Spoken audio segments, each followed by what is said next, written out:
नमस्कार। पूजा भक्ति चैनल में आप सभी का स्वागत है। राधा रानी आप सभी की मनोकामनाएं पूरी करें। दोस्तों, आज बात करेंगे कि अन्नपूर्णा व्रत जो अघन मास में रखा जाता है, उस व्रत की क्या पूजन सामग्री है, कौन कौन सी चीज़ों की हमें आवश्यकता है। तो आइए उसी बारे में बात करते हैं। तो वीडियो शुरू करने से पहले आप सभी से रिक्वेस्ट है, आप पहली बार मेरे चैनल पे आए हैं तो चैनल को सब्सक्राइब कर लें, बेल आइकन को प्रेस कर लें, जिससे कोई भी नोटिफिकेशन, कोई भी वीडियो मैं अपलोड करूं तो उसकी जानकारी आप तक तुरंत पहुंचे। दोस्तों, अगहन मास में कृष्ण पक्ष की जो पंचमी तिथि होती है, उसमें अन्नपूर्णा माता का व्रत रखा जाता है। ये व्रत 17 दिन तक चलता है। ये अगहन मास कृष्ण पक्ष की पंचमी से शुरू होता है और अगहन मास के शुक्ल पक्ष की षष्ठी को संपन्न हो जाता है। इस व्रत में आपको किन किन चीज़ों की आवश्यकता पड़ेगी, तो उसकी तरफ आइए चलते हैं। देखिए, सबसे पहले तो आपको ये माता अन्नपूर्णा की फ़ोटो लेनी है, जिसमें वो भोलेनाथ महादेव को भिक्षा का दान दे रही हैं। इस तरीके की फ़ोटो मूर्ति अगर आपको मिल जाती है तो आप प्राप्त कर लीजिए। ये एक लाल आसन आपको लेना है और लाल आसन के नीचे मैंने एक पाटा लिया है, आप चौकी भी ले सकते हैं, ठीक है। उसके बाद आपको क्या करना है, कुछ इस तरीके से माता रानी को ओढ़ाने के लिए आपको चुनरी लेनी है। गुड़हल का फूल अगर आपको मिल जाता है तो बहुत अच्छा, क्योंकि माता रानी को गुड़हल का फूल बहुत पसंद है। इस तरीके के भांति भांति के पुष्प आपको ले हैं।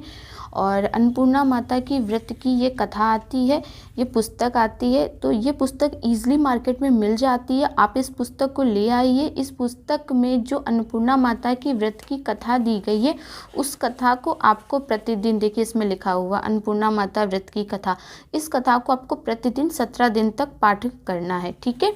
उसके बाद आपको एक ये धागा, रेशमी धागा लेना है। ये देखिए, ये एक रेशमी धागा है। इस रेशमी धागे में जिस दिन आप व्रत शुरू करेंगी, जैसे कि ये व्रत कल ही प्रारंभ हो रहा है, तो आपको क्या करना है, इस धागे में आपको माता अन्नपूर्णा का ध्यान करते हुए 17 गांठ लगानी है, ठीक है।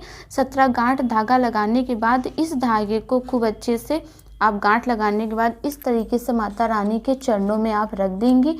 और रखने के बाद ये है सिंदूर, और उसके बाद रोली और अक्षत से आपको इसका पूजन करना है। विधिवत पूजन करने के बाद इस धागे को उठा करके आपको, अगर ये कोई पूजन पुरुष कर रहा है तो दाहिने हाथ में, अगर कोई महिला कर रही, कोई स्त्री कर रही, कोई लड़की कर रही है तो अपने बाएं हाथ में इसको धारण कर ले। इस धागे को आपको 17 दिन तक लगातार पहन के रखना है। ये खुलना नहीं चाहिए, गिरना नहीं चाहिए। इस बात का आपको विशेष ध्यान रखना है कि ये धागा ही माता रानी के व्रत का संकल्प है, नियम है। और ये धागा अंतिम दिन आपको, जिस दिन व्रत पूर्ण होता, माता रानी के चरणों में चढ़ा देना है, ठीक है। ये पान का पत्ता मैंने लिया है, और ये लौंग है, ये इलायची, ये सुपारी है, जो हम पूजन कर लेते हैं किसी भी देवी देवता का, तो बाद में उनको मुखवास देते हैं, तो इसलिए इसका उपयोग किया जाता है। ये भोग आपको लगाना है। और आप देख रहे होंगे कि ये एक कलश है। इस कलश में मैंने कुछ चावल भर के रखे हुए हैं, आप देख पा रहे होंगे। तो आपको क्या करना है, अन्नपूर्णा व्रत में इस तरीके से आप कोई कलश ले लें। ये मैंने बहुत छोटा लिया है, आप चाहें तो बड़ा भी ले सकते हैं। इस कलश में आपको माता रानी के पास यहाँ पर आपको वो चावल, ये कलश उठा करके ऐसे रख देना है, ठीक है। और उसके बाद ये एक दरवी है, यानी कि सर्विंग स्पून, आप इसको यहाँ पर रख देते। यही माँ का अक्षय पात्र है और यही आपके घर में सुख समृद्धि लाएगा। आप देख रहे हैं ना कि फोटो में माँ ने भी इस तरीके से एक पात्र लिया है और इस दरवी से भोलेनाथ महादेव को भिक्षा दान दे रही है। तो ये पूजा में रखना बहुत इम्पॉर्टेंट होता है, इस तरीके से ही इसको रखा जाता है। और आप देख रहे होंगे कि एक कटोरी में मैंने ये चावल और एक सिक्का लिया हुआ है। ये कैसे करना है, आपको क्या करना है कि जब आप माता रानी को इस तरीके से बैठा लेंगी, तो इस तरीके की कटोरी में एक सिक्का आपको लेना है और ये इस तरीके से आप यहाँ पे रख देंगे। ये जो सिक्का है, आपको 17 दिन के लिए 17 सिक्के लेने, कहते हैं ना धन्य और धान्य की वृद्धि के लिए आप माता रानी की पूजा कर रहे हैं।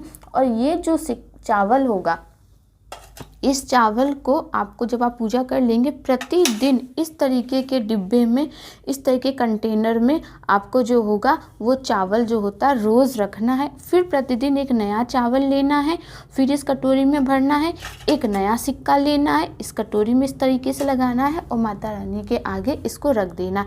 इस तरीके से आप 17 दिन के लिए एक डब्बे के अंदर चावल को इकट्ठा कर लेंगे। उसके बाद अंतिम दिन उसी चावल की खीर बनती है और उसको माता रानी को भोग लगा करके कन्याओं को जिमाया जाता है। ये देखिए मैंने सिक्के ले रखे हैं जिससे मुझे कोई दिक्कत ना हो कि 17 दिन के लिए कभी ऐसा होता है कि हमारे पास चेंज है नहीं है, तो आप पहले से ही सिक्के की व्यवस्था कर लीजिएगा। ये सिक्के रख लेंगे तो ईजिली हो जाएगा, रोज़ सिक्का खोजना नहीं पड़ेगा। मैंने इसीलिए चावल पहले से ही इंतज़ाम करके रख लिए हैं, जिससे मैं इसी से रोज़ चावल लूँगी, रोज़ इस कटोरी में डालूँगी और माता रानी को भोग लगाऊंगी। फिर इस डिब्बे में मैं जो है वो चावल निकाल के रख लूँगी और रोज़ मैं ये सिक्का जो होता है इसमें रखूँगी। ठीक है, ये कुमकुम है, माता रानी को खूब अच्छे से आपको श्रृंगार करना है।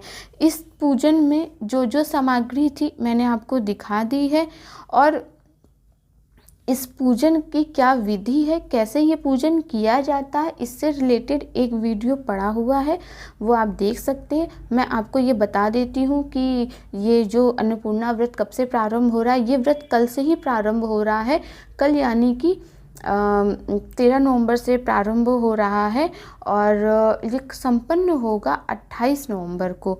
तो मैं ये कब आपको क्या करना है, क्या मतलब विधि है इसकी, उसका वीडियो मैं अभी थोड़ी देर में अपलोड कर रही हूँ, जिससे आपको खूब अच्छे से समझ में आ जाए कि ये व्रत कैसे किया जाता है, पूजा आपको कैसे करनी है, इस व्रत के क्या नियम है। ठीक है, तो मिलते हैं किसी नए वीडियो में नई जानकारी के साथ। तब तक के लिए ओम नमः शिवाय।